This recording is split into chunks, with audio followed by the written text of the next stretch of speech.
How to remove something from continue watching on Disney Plus. Hello everybody, welcome back to another video. In this video we're gonna learn how we can remove the continue watching from Disney Plus. So without any further delay, let's begin with the video. But before beginning, I want you to make sure to hit that like, share and subscribe icon. So unfortunately Disney Plus is not available on my region, so what I'm gonna do is simply tell you ways on how you can remove continue watching from Disney Plus. So let's begin. So the very first step is skip to the end to remove something from continue watching. It is one of the easiest method on how you can do it.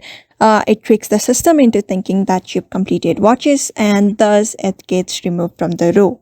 Another method is you can create a new profile to reset your continue watching. You can have 7 profiles per Disney Plus subscription. Each profile's viewing is isolated, meaning if you create a new profile, then your continue watching row will be empty.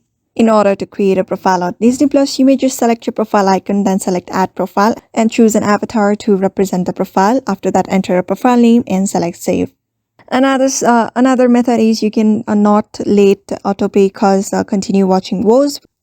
So therefore, by following those methods, you can remove continue watching on Disney Plus. So I hope this video was helpful to you and thank you for watching this video.